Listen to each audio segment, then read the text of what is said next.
I love how it does that. It just cuts right out. It's like, goodbye. Oh, Jesus. Welcome back, everybody. Thank you so much for coming today. So sorry about the delay. I was ready for this to work, but then I realized that when I made my last tier list, I didn't have any... XSOLEIL had not debuted yet, and I had lots of... it was quite funny at the end of the day. I had lots of...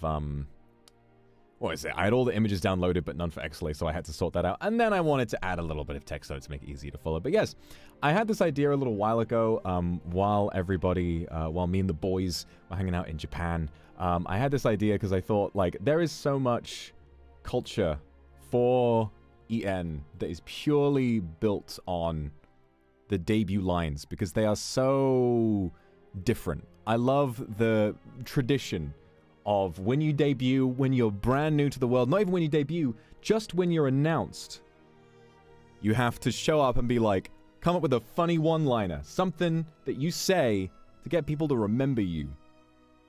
And that shit is really funny. And today, we're going to be going through all of the old debut lines from throughout history, and we're going to be ranking them. Are they iconic? Are they memorable?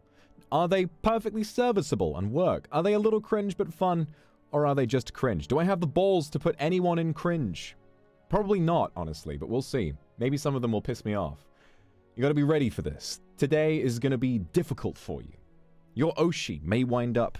I'm sorry. I may need to dumpster them in cringe. I probably won't because I'm scared, but you never know. Nisha, thank you for the super, and let's get started. So, quick disclaimer before we start. Of course, this is all meant in good fun. If I call someone's debut line cringe, it doesn't mean I dislike them.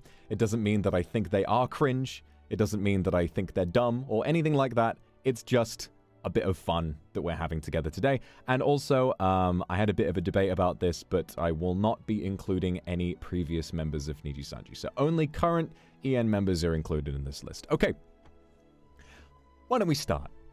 Not necessarily in debut order, but in the order that these appear in the trailers in which they were released. So, for those of you who may be new to the world of NIJISANJI EN, the way that this used to work before, for some reason, they never gave. It breaks my heart. They never gave the new boys in Crisis a debut line. They just kind of appeared. And I feel sad. For those of you who joined with Crisis, what you now need to know is that back in the day, there would be a trailer put on YouTube and Twitter a few days before a new wave of NIJISANJI EN would debut. And everyone would have their own line. Everyone would have a catchphrase that they would come in order to say, hey, this is me, this is who I am. And sometimes it was funny. Sometimes it was, woo. And sometimes it was, huh? And it was always really, really fun to watch out for. I believe, and it's funny, because I believe that for the very first wave in NIJISANJI EN, Lazulite, the first one was Finana. Fish and chips, anyone? What a great way to jump off the fucking... What a great way to begin such a fantastic tradition. Fish and chips, anyone? Where does this one go? For me... I mean, I feel like cringe but fun is perfect for this one, because it is fun. This is... this was the first one that we heard. Fish and chips, anyone? First of all, I have to question the ethics of this one, because Finana is a mermaid, right? Finana is a mermaid, and yet she's encouraging people to eat fish and chips. Well, I mean, I know she doesn't care about chips, but surely mermaids are part fish. Is that not cannibalism?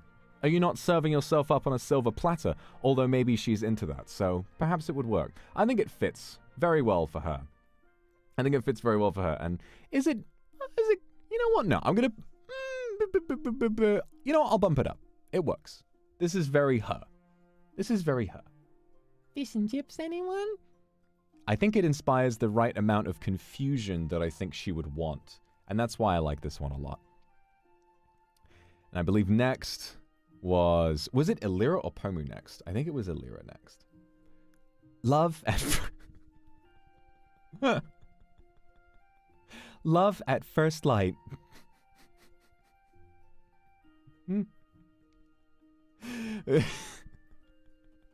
I love the different votes. I love the disparity in chat. Iconic, cringe. Iconic, cringe. We bully her for this one so much. I mean, my gut instinct, I'm gonna be honest, my gut instinct is to go with cringe. See, here's the thing, right? This line is like so sort of, is so serious, but also so whimsical and fantastic, and it's a great line.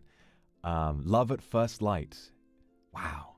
But also, anyone who's watched Ethyria in the now multiple years since her debut, I feel like she's too silly. I feel like she's too silly for this line. The Ethyria I know would never walk up to a person and actually say that, you know?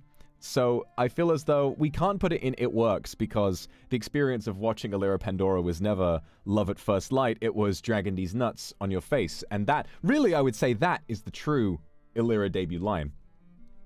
But for this one, I think I have to put it in cringe. I'm sorry, guys. I have to put it in cringe. I mean, it's not as though it's a bad line, but in terms of how it represents her as a VTuber, as a content creator, as an inspiration, I feel as though if Dragon D's Nuts was her debut line, it would be straight up and iconic. And really, I think spiritually that is the one. Personally, for me. Sheesh is her debut line. She did say that too. Sheesh. She does it a lot better than me. And then last of all was Big Pomo Energy. This has to go straight into iconic for me. Because this one has paid so many dividends over the years. This one has been the Pomu being in her own debut line. We've been able to derive so much from this one phrase, this one understanding. Big Pomu Energy. Simple to begin with, a parody of Big Dick Energy. Very bold to pick that for your debut for a company. Wow. You know, a parody of something that's talking about cock. But then it went on to the phrase, I'm Pomu, which is still a common part of her streams and also a common part of my nightmares. Big PP Energy, Otsu PP. So much about the name Pomu is a part of who she is and what she does, and she began it with Big Pomu Energy. And that's why I think this one goes in iconic. I can't give it any less, and so I will give it the most. I don't think that's unreasonable at all. Then we had OBSYDIA, and I believe, according to the... because I couldn't find all the old trailers, so according to the wiki article I was reading, the next was Petra. Shall I break the ice? I think this is an It Works. Because it's really cute, and it's fun, and it fits the character, because penguins, I mean, everyone's saying cringe. Well, I think it's cute. Shall I break the ice? I don't know, I think it's sweet. Then again, I mean, penguins don't break ice, they, like, skate along it, but there's no phrase for that. She's like, no. I think it's cute, I think it matches her, and, you know, she's always leaned into, she's cute, and she's always been cute, and she opened it up with, shall I break the ice? And that's cute too. I think it works. I think, I don't know. It has the potential to be cringe, but she didn't give up on that kind of, you know, she didn't give up on making that work. And I think that is fantastic. And so I would put that in It Works. And what was next? Selene. What a lovely night for trouble. What a lovely night for trouble. I feel like I have to put this one in cringe but fun. I mean, it really suits Selene as a person. But my issue with it is this is never something that she would say, and also just her delivery of this. As, like, I feel like this is the most that Selene has, like, acted ever since debut. You know, she opened up with, What a lovely night for trouble. and you can hear like in that delivery, there's so much like personality, but it's also like, I think underneath it, you can hear like her laughing, you know? Trying to get that line out, you can hear her laughing. And so I think that's why it goes in cringe but fun, because this is never, it does fit her, because she's always making trouble. She's always fucking with shit. She's always causing mayhem for everybody. But What a lovely night for trouble. she would never call herself trouble. She would never say, I'm gonna get up to no good. I mean, maybe she would. Cringe but fun, I think, works, because I say this shit so much. I say this shit so often. I feel like every time I get into some kind of scrape or scuffle, I'm just like, Ah, what a lovely night for trouble. or every time I see Selene, oh, What a lovely night for trouble. I feel like cringe but fun works for this one, and I think she would own that. I think she would like that. And then Rosemi.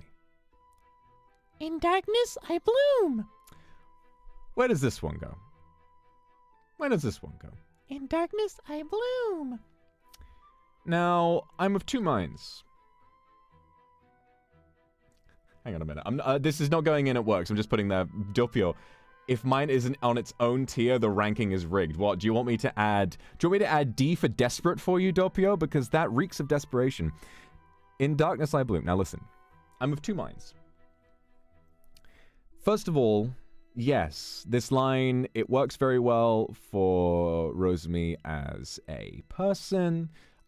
It gave her a chance to show off her voice. It gave her a chance to kind of fit OBSYDIA's like vibe, you know, with the trailer, with the instrumental for Blackout. It kind of, you know, it fit in really, really well compared to what we had before, which is Lazulite being like, there will always be a tomorrow, and then OBSYDIA were like the dark, edgy cousins of Lazulite. They came in and they were like the immediate comparison I'm thinking of is fucking Alvin and the Chipmunks. Lazulite were Alvin and the Chipmunks, and then OBSYDIA were the Chipettes, even though the Chipettes weren't like the dark versions of the Chipmunks. They were just girls.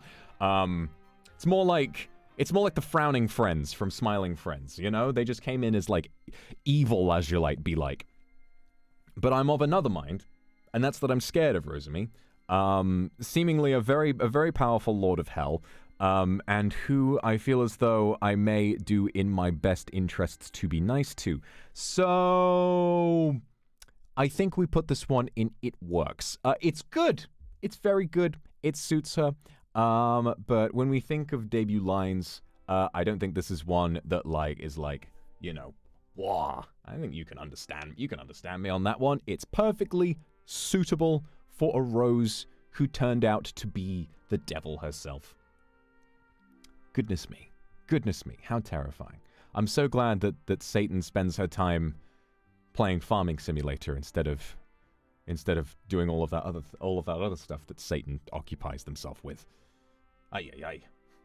Rosemi's in memorable at least. What? In darkness I bloom. I mean, it is fun because I can remember the the intonation exactly. What a lovely night for trouble. I think I'm gonna stick with In Darkness I Bloom. I think I'm gonna stick with It Works. I think that makes sense. That makes sense. And that's OBSYDIA done. Okay, Ethyria. We have. This is an interesting one.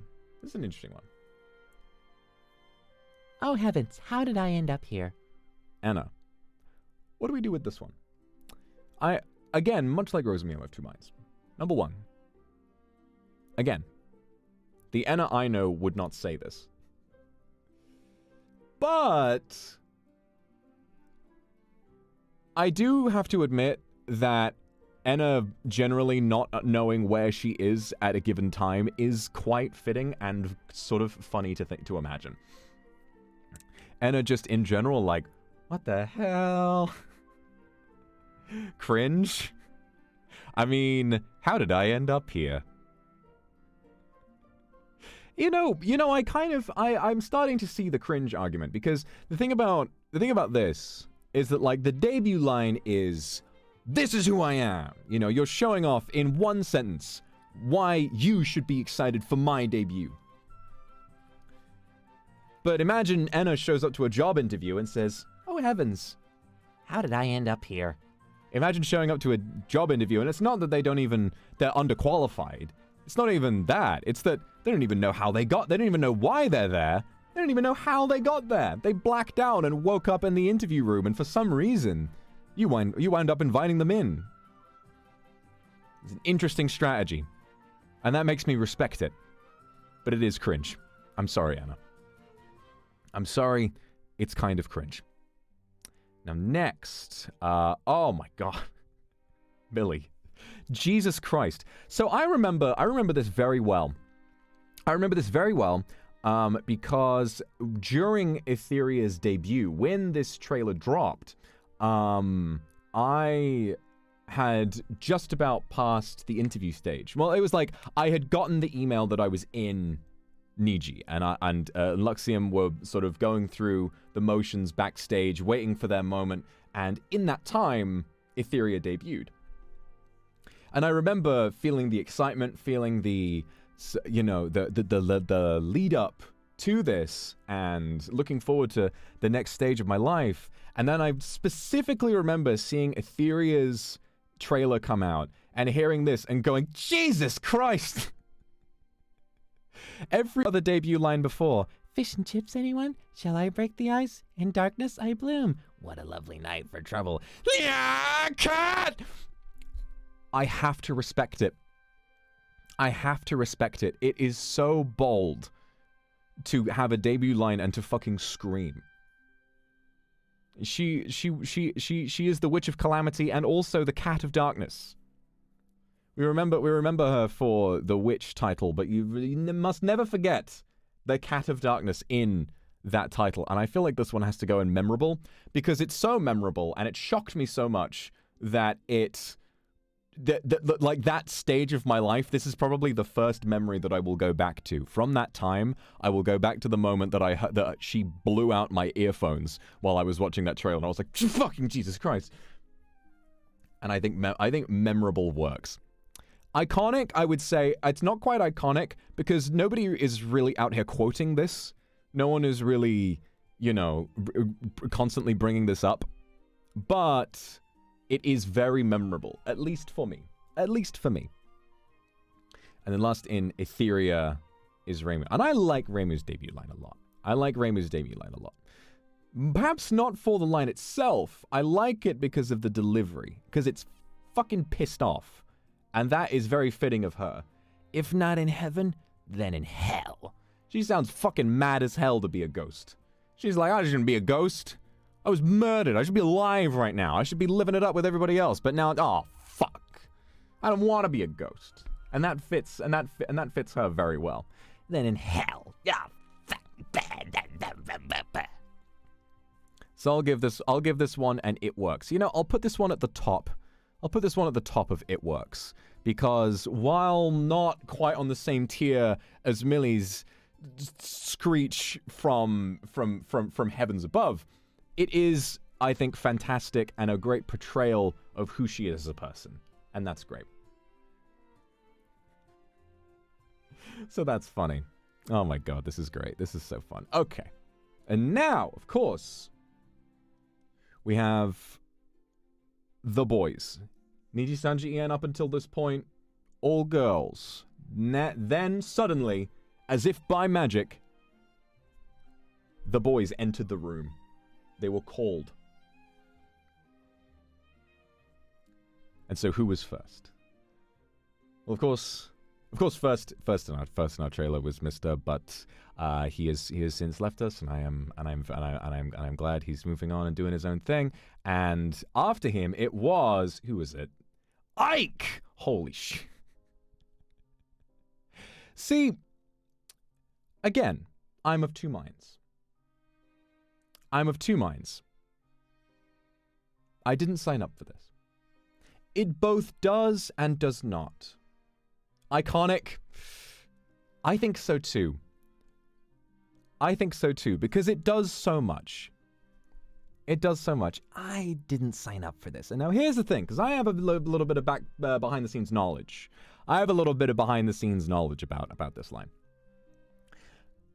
Those who watch Ike know that he can be this, and he can be I hate it here. And he can be, I didn't sign up for this. But for the most part, he's like, Aiki, Aiki, kawaii. He's very energetic and he's very like, oh, wow. And I remember, okay, I don't want to reveal something he's chosen not to reveal. Any Quildren, has he told his other debut lines that he didn't wind up going with? Has he told those to you guys? Iconic. Shut up, don't call me Miss Simp. We all know that. He has shown you. He has shown you. Okay, so I can talk about it too. Okay. The one I remember was, let's start a new chapter. And I love the difference between that and I didn't sign up for this. And I think it's funny because all of Ike's like default, all of his artwork and like, especially in the key visual, he's like, And so I think that when it came down to sort of deciding, I think staff were like, we think you should go with the one that makes you seem a little more annoyed. And truthfully, it does fit him quite well when he is like that. But it's always nice to know that there were others that went into this that were like, what was the one I just said? Let's pen a new chapter. He's a little bit of everything. And that's why we love him. Also, another fun fact I think he's probably said before, because we were all together, sort of chatting when we were trying to pick the names for you guys, for the fans. Obviously, I already had mine. That's sort of been a thing for a long time. But for him, I remember a working example. This was during debut. He had this, like, trying to figure out what to call the Quildren. And before, it was like... Before that, he was wanting to call them pen pals. And when he said that before the debut, when he asked me, asked the group, like, what do you guys think about pen pals? I was like, that's so cute. You should do that. You should go for that. I love it. Pen pals. I think that's so cute. But Quildren, too iconic, too fantastic. Quildren is a great pun, and it gave birth to the little Quill Floof, which is just a fantastic little design. So we can't really argue with that. So that's Ike. We can argue that Ike is iconic. But then next, who is next? Was it Shu or was it Luca? Was it Shu or was it Miss Sim? I know. I know. Was it Luca or was it Shu? I think it was Shu next. I don't have to think. I don't even have to think about it. I don't even have to think about it.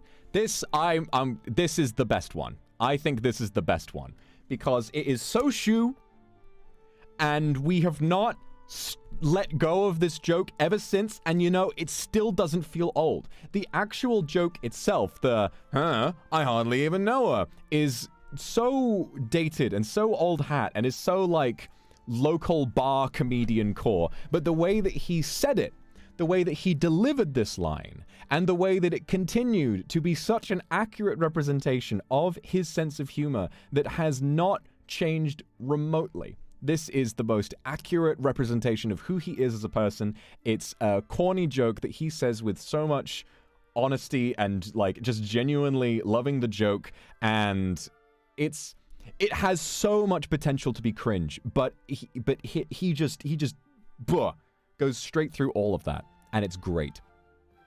I hardly even know her. Because before this, we had How Mysterious, we had I Didn't Sign Up for This, and then we had all of the ones from before, and then just...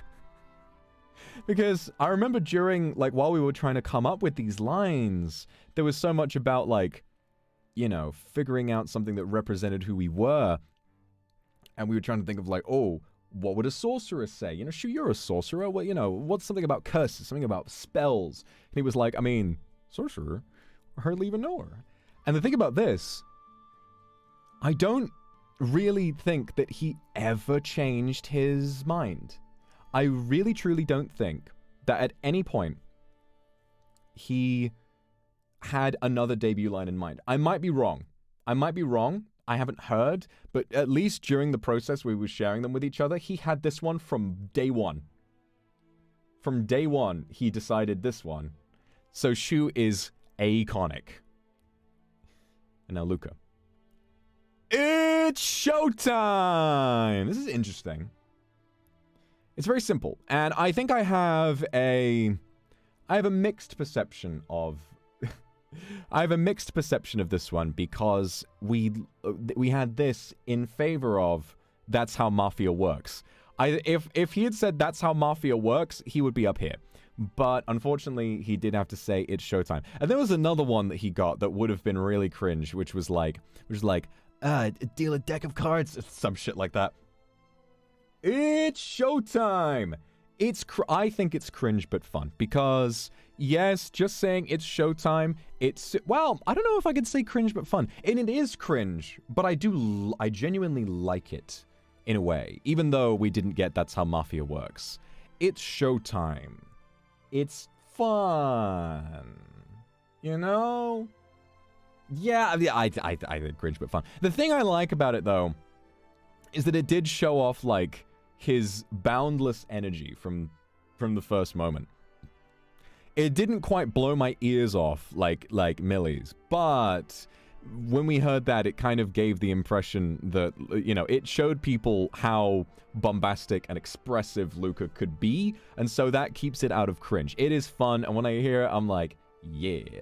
But, you know, it's showtime! It's not as cringe as it could have been, but I do like it. I think it's nice. And now, how do I rank myself? How do I rank myself? Because I like this line. I like this line a lot. You know something interesting. I had a number of different lines that were nothing like this. I had a number of different lines. Interesting is that I actually didn't come up with this one. This was Ike's idea. When I was thinking about it, I had a number of much more serious sounding sentences, and I've shared some of them. You know, like some very sort of like genuine sort of demon cultish phrases. And I'm very grateful to Ike for really sort of, giving me something that's a little bit more memorable. Because those would have been like good, but probably wouldn't have stuck in quite the same way. Now listen, me personally, every time I join I join a Discord call or something with people who don't ordinarily, like with JP, for example. Like, a lot of the time, whenever I have an interaction with someone from NIJISANJI JP, what they will say is, oh, Boxer-san, well, speak of the devil, or whatever it is. And that's nice, you know, that sort of even through a language barrier, that they would remember me for that line. So I feel like it's memorable, but I don't want to put myself that high. So I feel like I'll just put it in it works. You know, it works. It showed off who I am, and I just don't want to be that guy who puts it in memorable. You know, I mean, it is we're putting you in memorable, but some people want to put me in cringe. Some people want to put me in cringe. You know, I gotta filter out the green names. No, you're members. You're biased. You're biased, and that's fine. You have good taste, but you are biased, and I have to be objective here. Okay, this is a tier list. This is important. Oh, now the green names are starting to say cringe. Right now, I will really stop listening. Iconic or memorable? No. It's not iconic. Okay, you know, okay, fine. All right, I'll put it in memorable. I'll put it in memorable. Okay. That, I would never put myself on iconic. I don't have those kinds of balls. But next up, moving on from the difficulty in rating oneself. Next was Evil Luxiem. We had Noctyx. We were from the past, and Noctyx came from the future. Ooh. And the first line we heard was from Sanny Briscoe. Don't make me use lethal force. It works. It works. I mean, I think what's nice about this one is that it showed off, like, a little bit of Sunny's... It shows off a little bit of Sunny's personality in like a nice way, but also it shows off that like scary part of Sunny, because Sunny is like convincingly scary. You know, the way that sometimes he just taps into like, I don't know, He just taps into violent. Cringe, but fun. Everyone's saying cringe. I like this one. Don't make me use lethal force. See, okay, here's the thing. The line itself, if this was said by a lesser man, it would be cringe, but fun, or cringe. But Sunny is a very talented voice actor. Sunny is a very talented voice actor. And don't make me use lethal force. He sells it. I think he sells it. I think he sells it. You know, he is truly living the part while saying that line, and I think it's nice. I think he deserves some credit for taking like what is kind of a bog standard line for a cop character, and he's like, don't make me use lethal force, you know. But he really goes into it, and I think that's good. Accent's a debuff. Nah. I think the accent's a buff. I like the accent. You kidding me? I think the accent's a buff. I like it. He's kind of everyone's saying cringe. I'm putting in it works. I'm being nice. I think it's a good line, and I think he delivers it well. I think he delivers it well. Now, next was... Oh, Alban! I'm being real. I like this. I like this one, too. I like this one, too. First your heart, then your valuables. I think this one is bare minimum. I think this one is memorable. Memorable, iconic. I don't know if it's quite iconic, but it's definitely memorable. Slack! It's definitely memorable. And I like it a lot because it's funny. Like, just as a line, it's funny. It's a little bit flirtatious. It's a little bit like, first your heart, you know, he's coming for your heart. But then also, he is kind of hitting you with a, then I'm going to rob you. It's a little interesting. You know, I like this one. I like a little bit of the differences with it. I like how, you know, I like the way this one works. This one is interesting. And it works. And it's funny. And it fits him. And it's great. I don't really know if I have much else to say about it. I just remember hearing it and, like, giggling to myself. I was like, that's nice. It's kind of cringe. Nah. It is cringe. But I think, to an extent, you can call all of this cringe to a certain extent. But memorable overrides that. It will always be memorable. To me, I like this one a lot. And now, Uki, keep your eyes on me. This one's great. And I think, let's be honest, it does have like a little bit of a music buff from the trailer. Because he said, keep your eyes on me. And then right on me, it goes... And like that sells it even more. And let's be honest, for all people to say, keep your eyes on me, it had to be someone with such pretty eyes. And I struggle to say no to them. And so I think, keep your eyes on me. I mean, it works. Is it iconic? Is it... I feel like it can't go memorable. It's like one of these. It's like one of these. I don't know.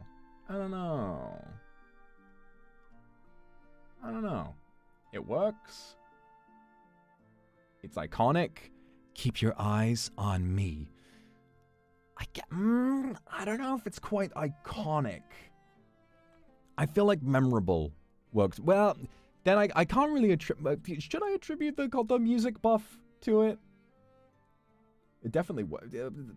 Oh, it's difficult to decide because I do really like it, but it's not the kind of thing that we say all the time, you know? It's definitely... It is memorable, you know? Anyone that has, like, a memorable intonation, you know, keep your eyes on me. Yeah, you know what that is, like, that is some really good, like, delivery for that as well. That is some really good delivery on that, I think. I'll put it in memorable. I think I'll put it in memorable. Keep your eyes on me. I like it a lot. I think it's hot. I think it's powerful. It marries the music perfectly. It's just a great line. Not quite on the level of iconic, but it's pretty damn good. Pretty damn good. And this one is funny. I mean, here's the thing about this line. There's nothing funny technically about it, but it's the fact that, like, every time we're, like, in a group setting, whether it's offline, whether in a collab, every time Fuchan joins, it's like, come in, do you read me? I feel like this one has to go in cringe. Because, like, and I don't mean that in a bad way. I don't mean that in a bad way. Because you know me. I love Fu-chan so much. He's such a great guy. And he's so talented. And he's so lovely. But it's okay. I have to actually cringe but fun. Because it's in the Legatus voice. Because the first few days of Noctyx's debut, especially for me, because we were in like our scuffle, they were insane because no one knew what exactly to make of this guy. And to be honest with you, kind of neither did we. Like there was a certain level of communication behind the scenes of like, I'm gonna be doing this and this kind of thing. And we understood, you know, we understood what he was trying to do. But then there was also an extent to which, like, we didn't really know him yet. And so during, like, the debut period, it was kind of difficult to get a read on him. And something about hearing, "Come in, do you read me?" like, in the Legatus voice, and then knowing who he is underneath those layers is something so fucking hilarious to look back on. Something so funny to look back on, that this was the Fu-chan that we knew before the walls came down and before we knew him as, like, the funny guy that we know now. It sells his gap moe in a great way. And I think that's nice. Come in, do you read me? I think it's cringe but fun, but I say that with a lot of fondness. I like this one a lot, and I appreciate it very much. So that's Noctyx. Now... oh boy. Kyo Kaneko. With a new... I already had his picture, but I had to download a new one. He's a big boy now. He's all grown up. He's all grown up. Chaos. I call it fun. Kyo, my boy, I love you. You're doing great things, and you are a really funny person who comes up with great lines and great rhymes.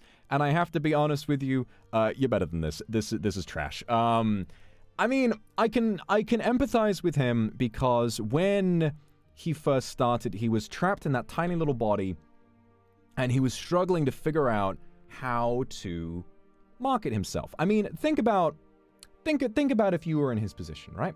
Think about if you were in his position.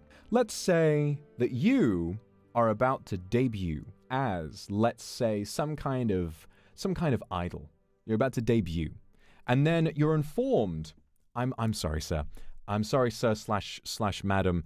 You will have to perform as someone 2 feet shorter than yourself. And you ask, excuse me, what the fuck? And then you have to figure out, well, I need to make this work now, but I'm this tiny little guy. And so, as, you know, knowing him and talking to him at the time, I understand what he was going for, and I respect it. He needed something. But he found his footing, and I'm glad he did. He found his footing very quickly after his debut in sort of settling into who he really is. And I'm glad he's got this big, tall guy sort of physique now, because now he really feels like who he is, you know.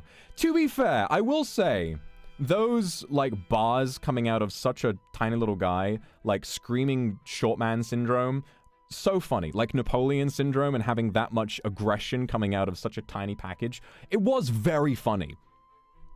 But I'm glad that he feels like he's more himself. And I think I will keep Chaos, I call it fun, because it is cringe. We'll keep it in cringe as a marker for how far he's come. He's grown so much, literally grown so much. And I think, yeah, exactly. He was small, but he had a huge personality. And now he's finally big enough to hold it all. So that was great. Then after Kyo, Maria. I'm a real girl now. I'm going to put this one in It Works because I'm going to level with you. I actually can't really remember what this one sounds like. It works. It's very cute. It's very adorable. It perfectly lends to who she is as a person, origins as some kind of marionette doll, you know, becoming a real girl. Yeah, and also has its roots in classic literature. Pinocchio, father, when can I leave to be on my own?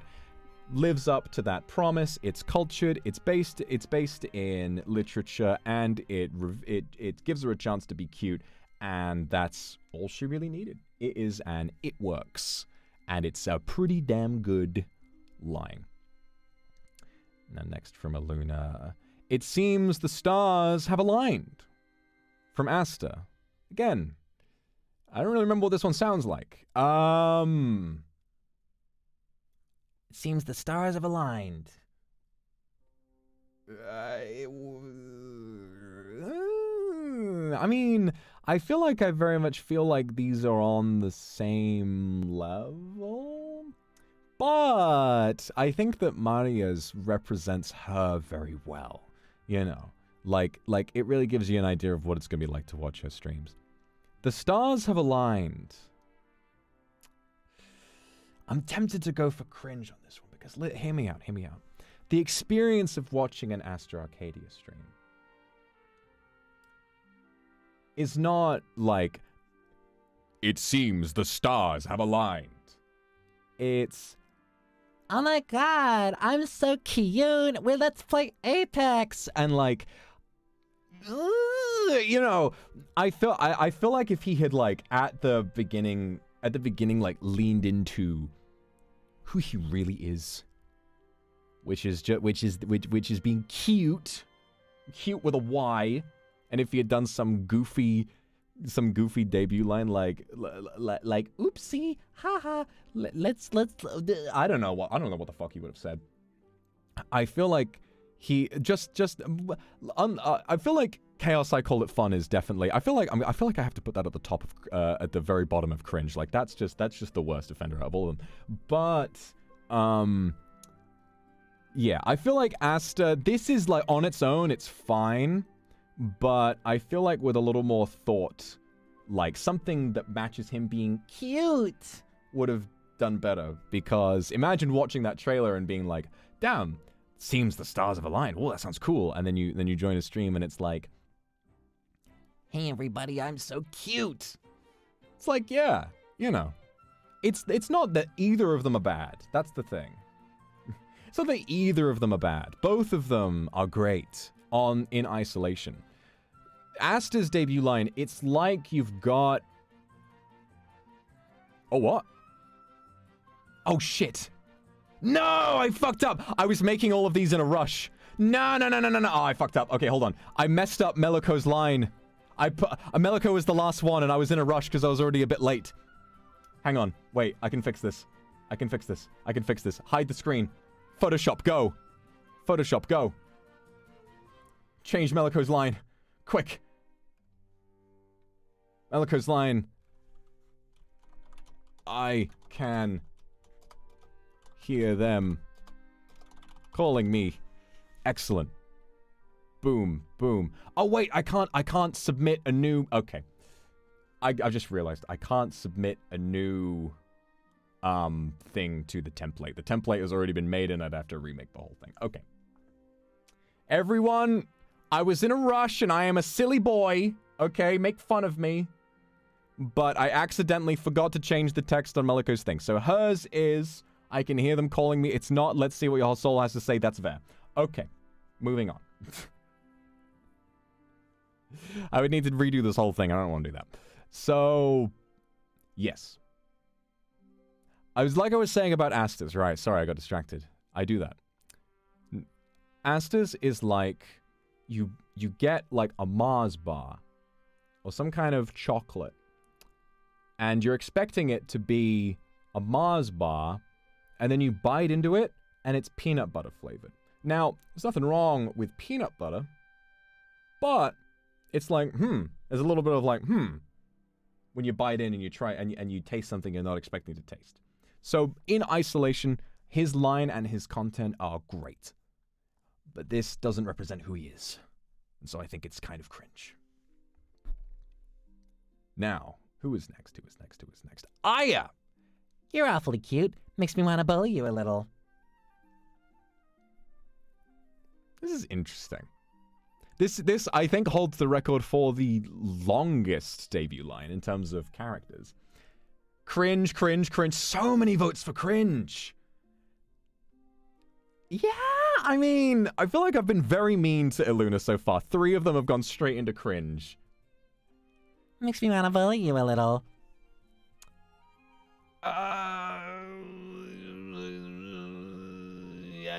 I feel like it has to at least be cringe but fun. Because it is very her. It is very her. You hear this and you're like, I know what I'm going to be getting when I watch an Iron Murray stream. This is who she is, and I respect that. But I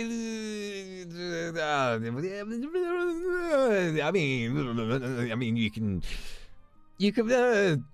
find a.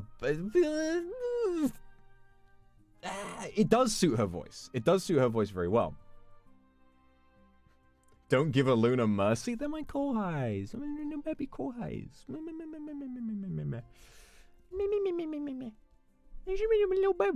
baby. I mean, I personally don't think it's cringe. But then... This is a difficult one. It works. Yeah. But it is... Makes me wanna bully you a little. For someone for a supposed supreme angel who was kicked out of heaven for being a little too rambunctious, I feel like it does read remarkably close to who she is as a person. And that is something we need to give it credit for.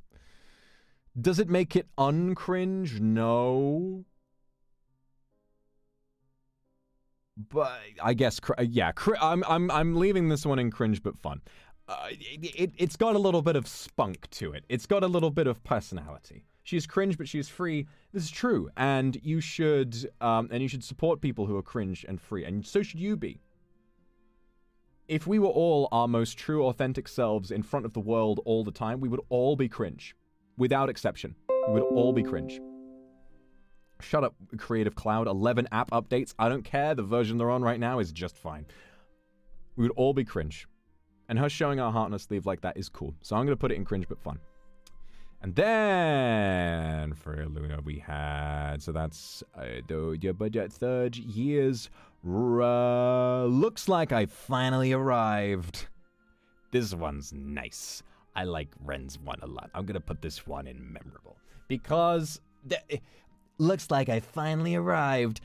It's so, like, hearing it in his voice, it's so him. It's so just, looks like also, it has just this bold fucking confidence. Like, because think about the logistics of what he's saying here.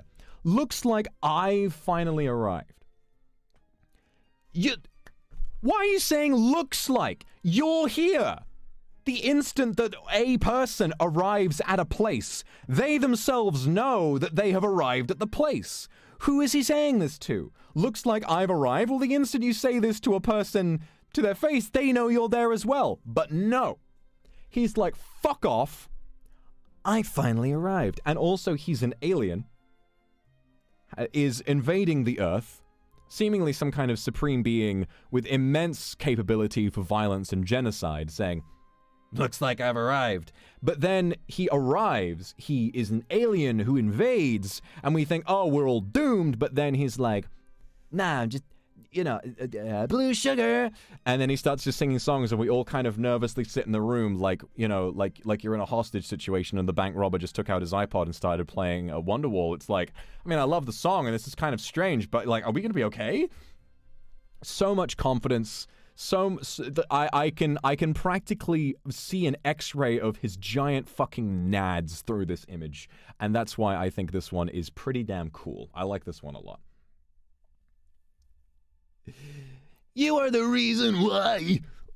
Connections by design, dude. Hey, you know who else has finally arrived? Now this, I would also actually, Scala, I would also put in memorable. I like this line a lot.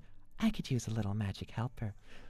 I feel as though it's a rarity because, I mean, I think Reimu had this good as well, like with Then in Hell.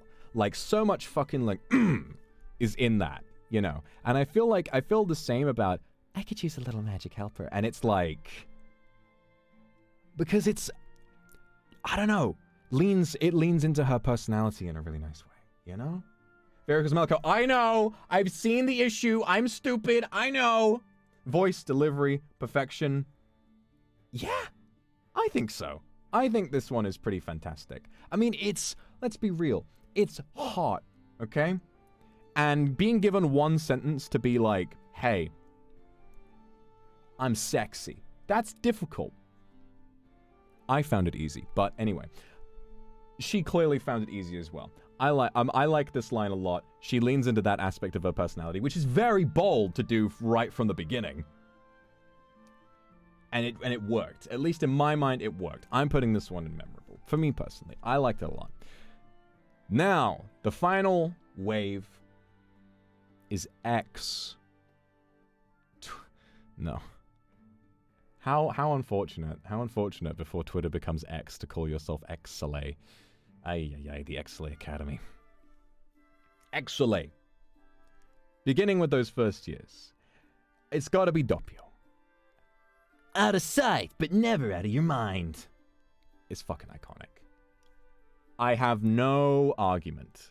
I have no argument for this one. It's iconic. What does this mean? We have been asking this question about every single thing that Doppio has said from the very beginning, the instant he showed up, and we are still asking it today. I mean this when I say that I met Doppio in private before he debuted, before he was announced, and even then, I didn't know what the fuck he was talking about. Even then, I was like, why does he sound like that? It sounds like he's putting on like an anime dub voice. No, that's just his voice. That's what he sounds like, and that's fucking cool.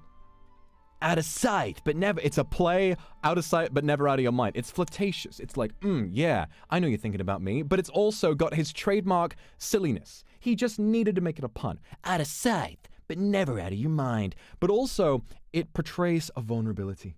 Out of sight. What do you mean you're out of Scythe? Your Doppio dropped Scythe. It's in your name. How can you be out of Scythe? Did you lose it? You drop it? Out of Scythe? Did you lose it somewhere? Oh, it's a tragedy. And so in that, there is drama. There is violence.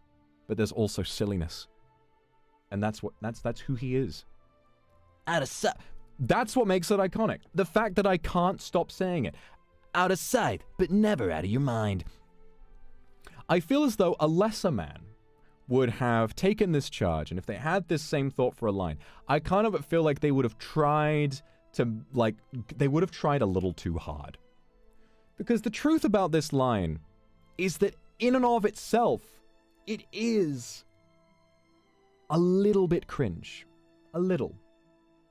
But it's with the gusto and the personality with which he sells that cringe. It loops straight around, and it is no longer cringe. It is pure iconography. I'm gonna put him next to Shu.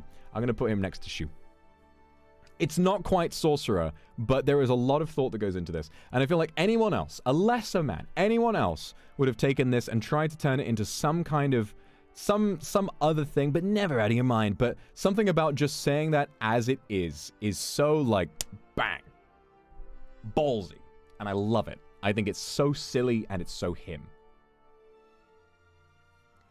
So then, so unfortunately, I made a technical hiccup and I forgot, because Meliko is the last file that I saved, I forgot to change her debut line. So Meliko's debut line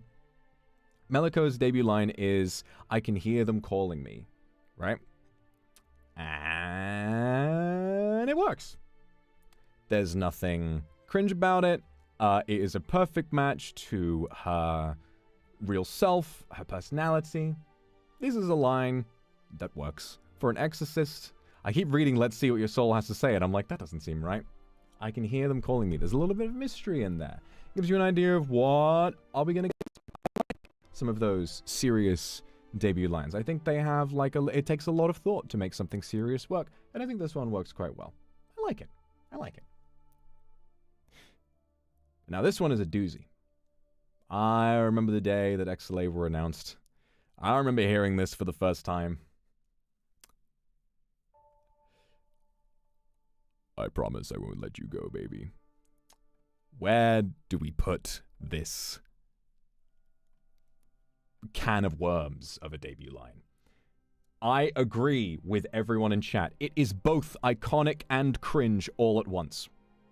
It doesn't quite have Doppio's power of being cringe, but it doesn't matter, and it becomes iconic purely because of his raw confidence. It is definitely cringe, but nobody can forget this line. Nobody will stop saying this line. Every time this man is brought up, someone will try and do an impression. I promise I won't let you go, baby. And I have to say, I do respect, again, the balls to disregard all, I don't know what the right word is for this. To disregard any sense of, like, tradition with the way debut lines have been done, to just say, no, I'm gonna say something hot, and my fans will like it. And he was right. I mean, the rest of the world, you know, it is cringe, but it's unforgettable. And so, where do you put it? It's both. I don't know if I can even rank this one. It feels like it is without equal. It's so bizarre. I mean, it is cringe, but it's nowhere near as, but that's the thing. It is cringe, but it's not cringe in the same way. You know, something like Love at First Light. Yes, it's cringe, and we're quoting it all the time. But there's something about the power of, I promise I won't let you go, baby. It's just so, like, in your face, you know? It's so in your face of, like, you know, and also getting to show off his incredible voice for the first time was like, you know, and hearing that for the first time definitely left an impression. A lot of people didn't really know what the fuck to make of that. It was like, what? It felt like watching that trailer and hearing all the lines and then hearing, I promise I won't let you go. It was like I was. It's like you're in the car listening to the radio. And you're listening to whatever station is your favorite, you know, and it's like, da, da, da, da, da, da. And then it comes by, and then a fucking steamroller runs over your car, and you're like, whoa! Somehow you survive, like it runs over the front of your car, just, Jesus Christ! And the radio keeps working, and you keep hearing the other debut lines go by, and you're still thinking about the fact that the front of your car is just as flat as a tire. So, as flat as a tire? No, tires become flat. What the fuck am I talking about? Flat as a pancake! Done squish plang tong to a pancake. So, can we add a new tier? The hex tier? I feel like we need to. Yes. You know what? I'm gonna add the iconic cringe tier. Because that is the only way that I can think to describe this line. Add the row below. Wait, no, never mind. Oh shit. Wait, never mind. Hang on. Change this. But this is iconic cringe. I mean, you can't really... Okay, never mind. That's like his color, but okay, fine. We'll make it like a little blue. Iconic cringe. That's all... What?! Wait. No, everyone in cringe was removed! Fuck, hang on a minute, everybody. I deleted the row. We remember who was in where, right? Hang on. Add row above. There you go. And then, what was the color for that one? Oh, wait, no. Iconic cringe. Stay the same. There you go. And then, boom. All right, this UI is fucking confusing. All right, there we go. There we go. Cringe for that one. Okay. Iconic cringe. That is the only place that I can put hex. Because it is iconic. And we would be fooling ourselves if we said it wasn't. I feel bad for putting it down below, because I feel like it deserves better than that. Let's put him kind of yeah, iconic cringe goes above cringe but fun. He's right there in his own little world, and I respect him for it, but I also fear him. And I feel as though that is what he would want. Thanks for the supers, guys. And last of all, we have the XSOLEIL third years. Just one touch and you're mine. This one also... Just one touch and you're mine. Is it cringe but fun, or is it works? I think it works. It's kind of... You guys think it's kind of cringe? I mean, there's nothing really cringe about Just one touch and you're mine. I mean... I think it's sweet. It's definitely sweet. But... Is it cringe? We're thinking too much in terms of cringe. Then again, I have put the word cringe here 3 times, which is very hypocritical of me as someone who is deeply cringe in a lot of ways.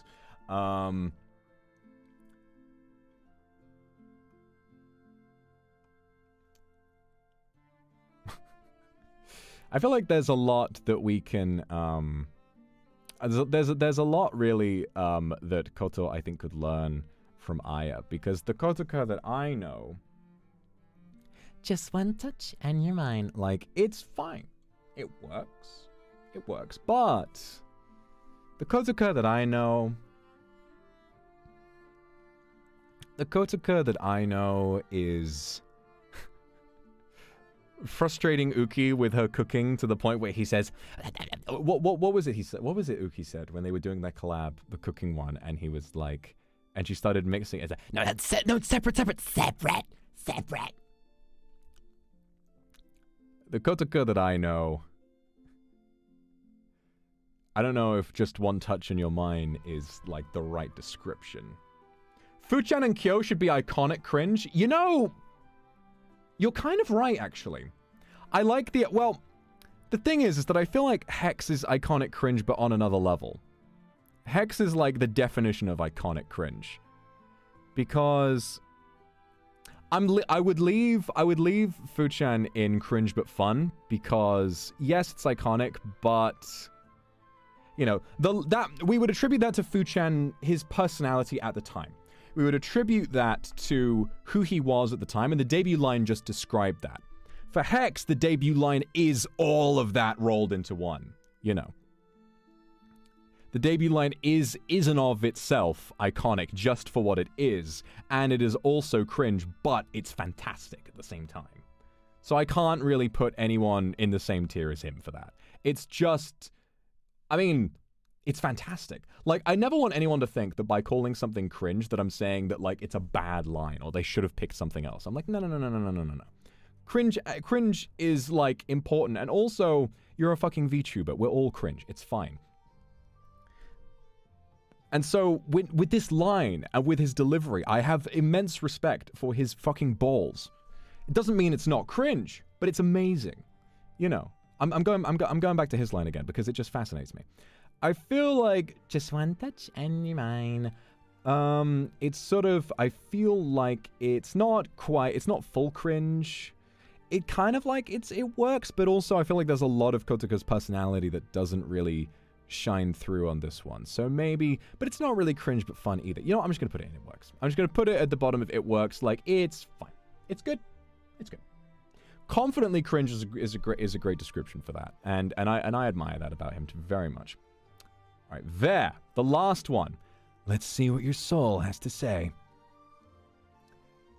I would put this one, for me at least, I would put this one in memorable because I really enjoy his delivery. The delivery, first of all, like, people don't really quote this one quite as often as the other entries in Iconic, but it is... like, we do quote it, and let's see what your soul has to say. Something about the way... That as a line is great. That as a line has, like, a lot... It's very fucking threatening, you know. It's very threatening. And I like that. Let's see what your soul has to say. It's like, you know, whatever secrets you've got, he's gonna fucking figure them out. And that's kind of scary. What if I don't want him to know my secrets? He's gonna. All right. That's fine then. Okay, I understand. And then the way he kind of, he really fucking says that line with his chest, you know. Let's see what your soul has to say. Ooh.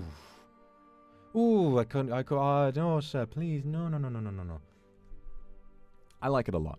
I think let's see what your soul has to say is great. And, you know, I have an idea.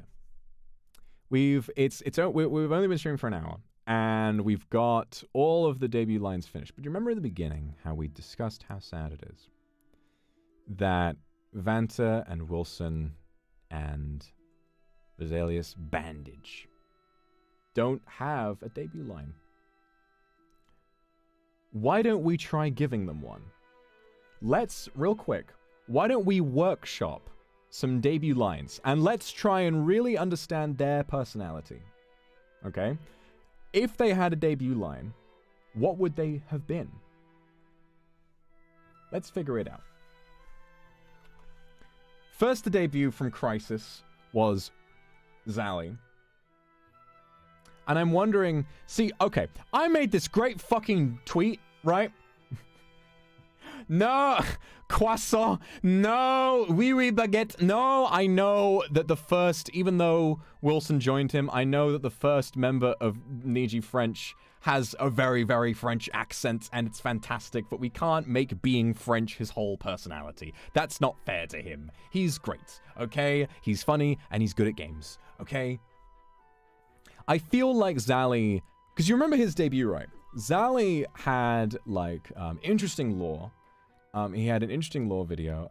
He had a cover, and he was really, in his debut, he was really, really coming out with a lot of, like, one-liners. Like, a lot of pickup lines, almost. He was like, I can't remember what he said, but it was the kind of thing, it's like, you look tired, because you've been running through my mind all day, or whatever it is. Like, I feel, looks like you need a medic. I should tie, oh my god, yeah, he did make that joke about bondage, didn't he, before he debuted?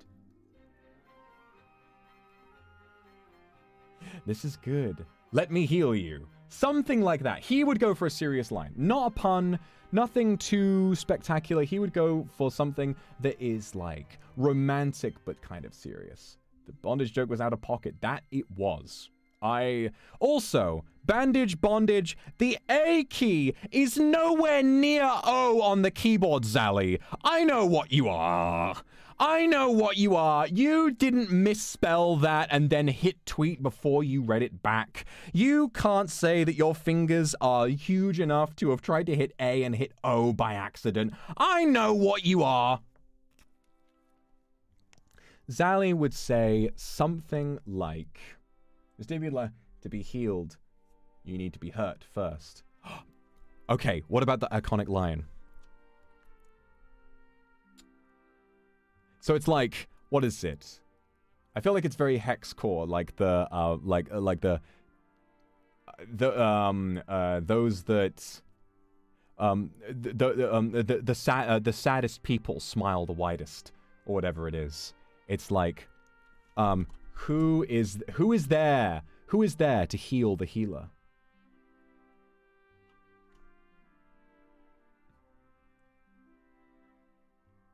Who is there to bandage the bandage? See, I made a great fucking parody of the Crentist part in The Office, where it's like, what's your dentist's name? It's Crentist. Crentist sounds a lot like dentist. Maybe that's why he became a dentist. Something about bandage sounds a lot like bandage. Maybe that's why he became a bandage. That shit was funny. And that tweet flopped, and I was like, man, I thought I was onto something with that one. That's why he became a bandage, you know? So Vesalius Bandage.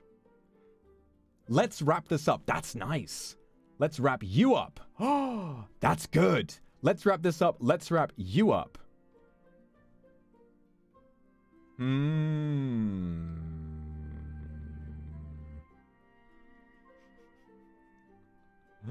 This is so silly. This is so silly. Let's wrap this up. Let's wrap you up. No, it's nothing about healing. I like the serious energy of like who oh, it's so long. Now I suddenly don't pity them anymore. They wouldn't have had to come up with any of these. But then again, they would have had to do that in the privacy of a not stream, so that's also probably a lot easier. Wrap you up sounds kind of sus. Yeah, he was making those jokes too. Bondage, bandage. I know what you are. Let's keep this under wraps, shall we? That's a little sexy, but it's also bandage themed. Okay, I like that. Let's keep this under wraps, shall we? That's nice. That's very him. It's flirtatious. It's flirtatious, and it's kind of iconic, and I like it. Let's keep this under wraps, shall we? Okay. So where do we put this one? I feel like if this was his debut line, I feel like it would be probably cringe but fun. I feel like. I would have heard that and gone like, whoa, you know. Memorable? Maybe. Well, I mean, I feel like a lot of memorable is either like raw power or like very, very funny. So, not quite memorable. I mean, I guess it's difficult because these are not being made with hindsight. These are being made just purely on a theory level, right? Cringe but fun. I think cringe but fun is nice for this. And I feel as though that's a positive charge. Because it's a... Because it's like, you know, it's the kind of thing he would say, and it's also, like, it is cringe, but, like, that's what he wants. He wants to say something funny. He wants to say something that's going to give people a laugh, but also the, you know... His fans are going to be like, oh, let's keep this under wraps. Oh, it's something a little secretive. Oh, shit. You know, it's kind of sexy in a way. Now then, next to debut was Vandercrow-Bringer, which is a fantastic name. And who remembers his debut where he was out there with like a little camcorder and little like paper figurines, like just basically like a kid in his backyard? Amazing. Amazing debut. I thought it was so fucking silly. I loved it a lot. So what would this man, if he had to... Oh, shit, what the fuck did I just do? I just delete that? Put it back. There you go. Did the wrong thing. There we go. Oh, wait, what? Is that like... Oh, wait, I fucked it up. Streamlabs has a thing where it's like, oh, do I can make a reference to it? I'm like, no, I will make a new text thing instead. All right, so that's this one. I'll put that there and we'll hide it until we've written it. Step Crow, I'm stuck. He has said that before, hasn't he? Step Crow, I'm stuck.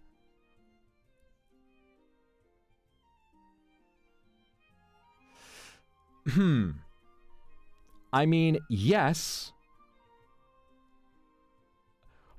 What's that thing that Reverend Lovejoy says from The Simpsons?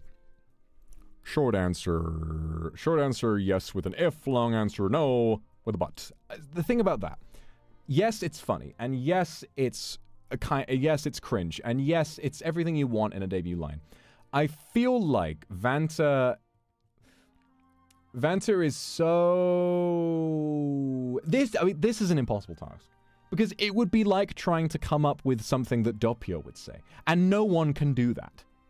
No one on Earth can do that. Do you remember what I said during the Enko Dice tournament? That if we were to take a pickaxe and crack open Doppio's mind and take a look inside, it would cause some kind of cataclysmic event. Like the Earth wouldn't be able to withstand it, and the gravity generated by his strange brain would just cause a black hole to form and devour the entire planet.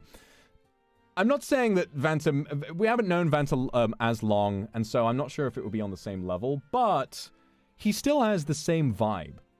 And so I think he needs something a little bit more silly, you know? Something a little bit more ridiculous.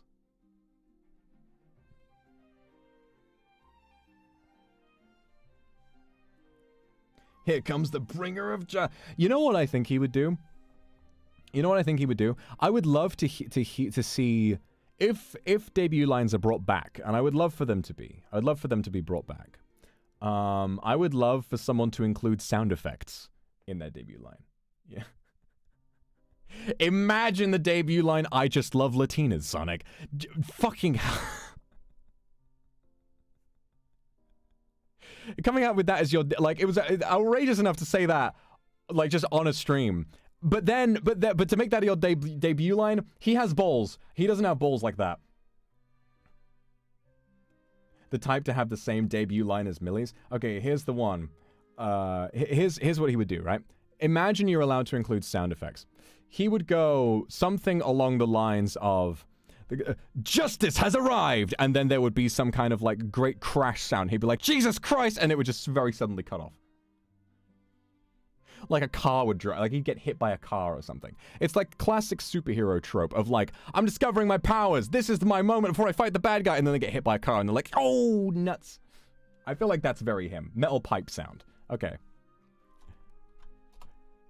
The bringer of justice has arrived. Has arrived. Cut off. Hit by car. Metal pipe sound. This, I think, is something that he would say. I know him well enough to know that if he was given the option of having this as his debut line, this is what he would do. But where would this go? Oh, God. It's difficult to put something in iconic that does... Okay, since these are all our ideas, I'm going to bar any of these from going in iconic because it's not really fair. You know, these guys in iconic, they've earned it. You know, we're just kind of coming up with stuff with the benefit of hindsight. I will say this one would be memorable because no one would know what the fuck to make of it. They would be like, huh? They would be like, what? He said what? He got hit by a car? I'm imagining like the stock truck sound effect.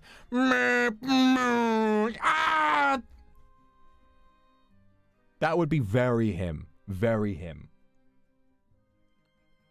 I want to hear what this would sound like now. And then last of all, Wilson. I feel like Wilson would have, some kind of cringe line. I don't know. I feel like he would. I don't know. Something about, you gotta... A pun on you. Yes. Perfect. Got a bounty for me, or you got a bounty for me. I like you gotta be kidding me. That's good. That's pretty funny. So, I like that a lot. That's pretty funny. You got a second? You gotta be kidding me. That's so silly. That's so... Oh, because he's a bounty hunter. I've got my eyes on you. But then that would just be keep your eyes on me. Like he's just reversing it. And then, you know, you need to do your research before you come up with a debut line. You need to do your research.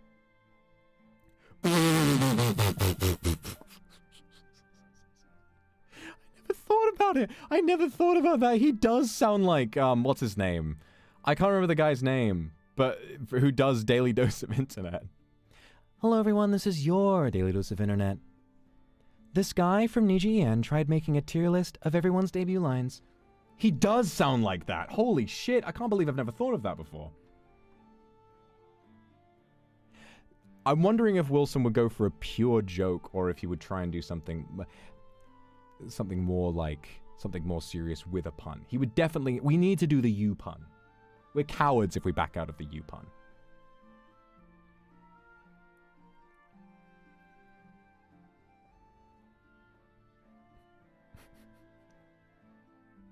Exactly. You, queue up behind...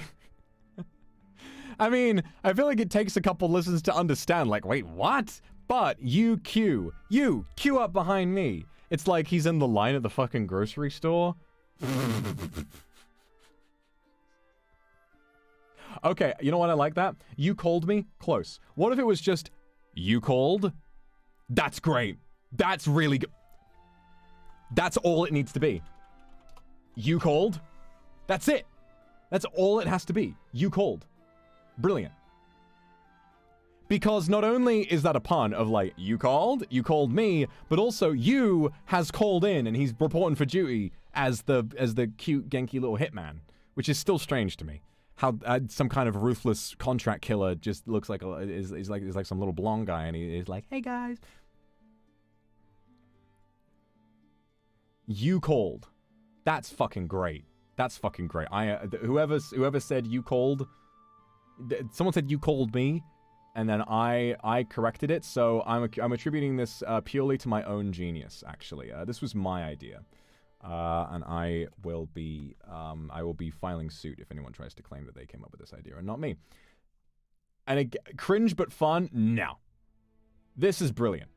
Because I'm gonna level with you.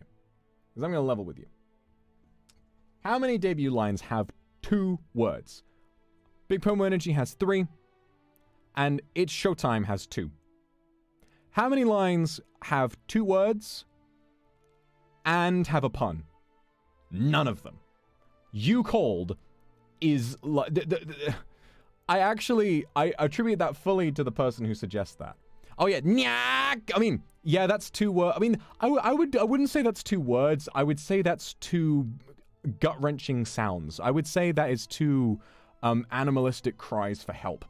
Or perhaps cries for violence and war. I don't know if I could call those words. But yeah, so I think You Cold, bare minimum, is memorable. Bare minimum would be memorable. Because, yes, it's simplistic, but pulling off a pun in 2 words, that's pretty damn cool. And I feel like that's something that he would do. And that's that. Thank you, everybody. This was really, really fun. So, to end off, we have... This is our different list. Now, what I'll do is I'm going to ask a question. Are there any egregious missteps on this tier list that you think should be changed? Have I given someone too much credit, or have I not given someone a fair shake? Should we change something? Should we change something here?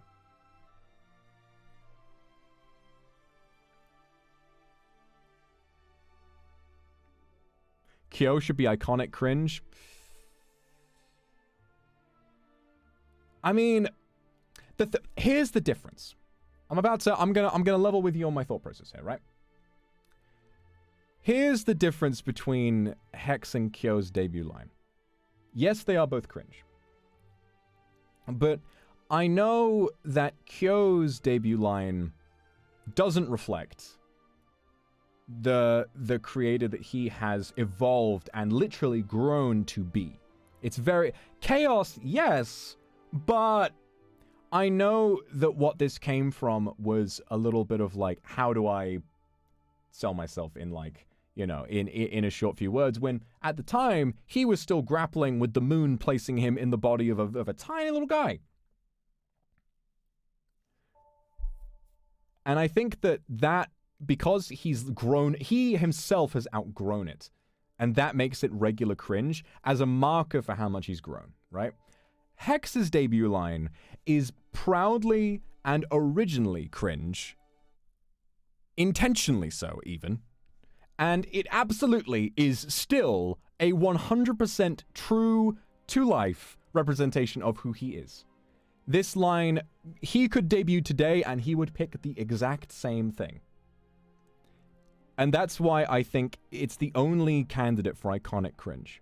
It manages to be, unlike Doppio's, which is cringe but then cycles around into just being purely iconic, it is iconic without not being cringe, and he would swear by this line every day before and since. And that pride is also iconic and very respectable.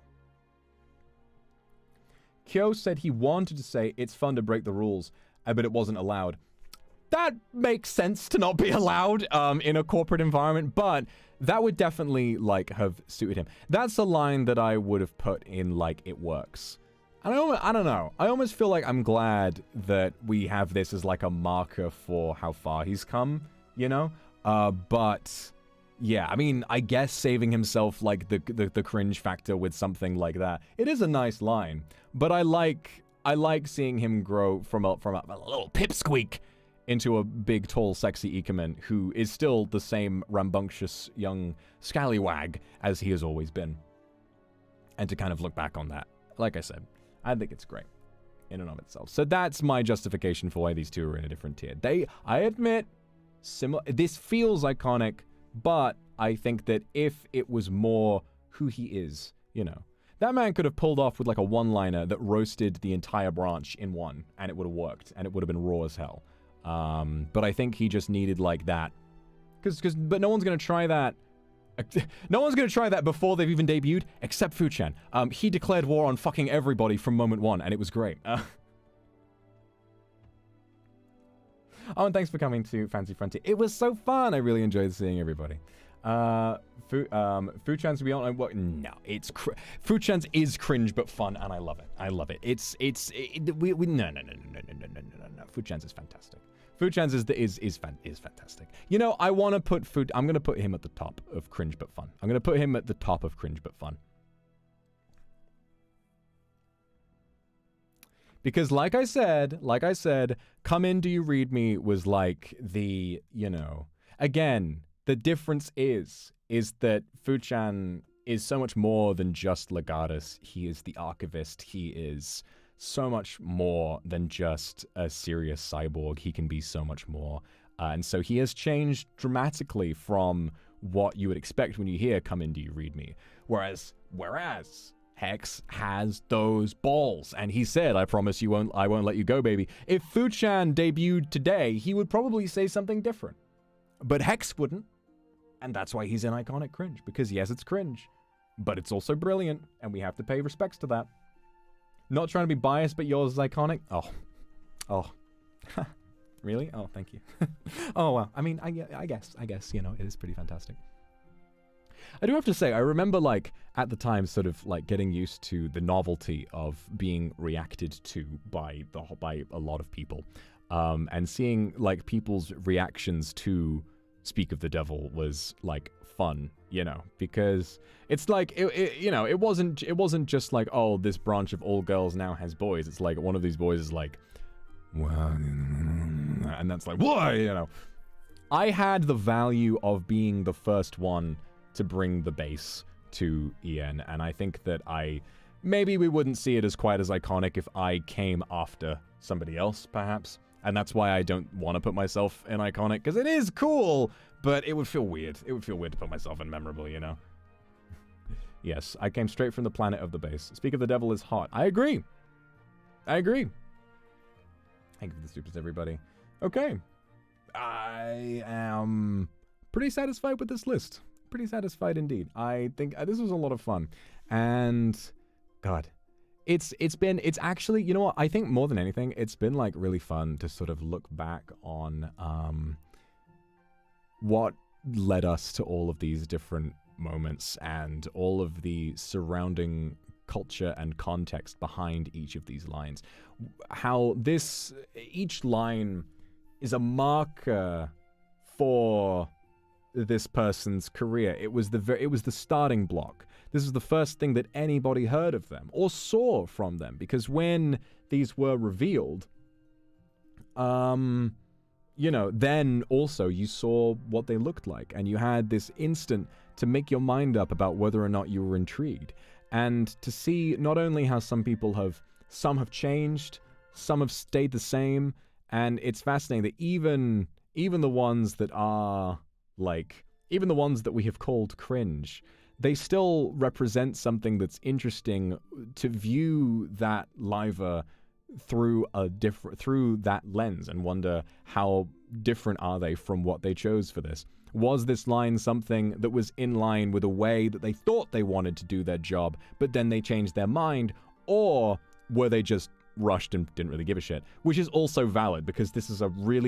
can be a very time-consuming job, and coming up with a debut line can sometimes feel really, really tricky.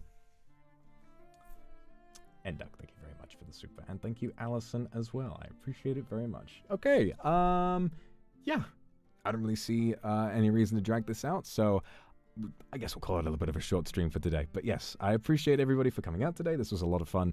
And what did you think? Did you think I was wrong? Was I right? Let me know in the comments down below. But not before you remember to smash like, smash the subscribe button, and hit that notification bell to see when I'm going to go live next. Thank you very much for coming, everybody. My name's Vox Akuma. I've been NIJISANJI, and you're... let's see what your soul has to say.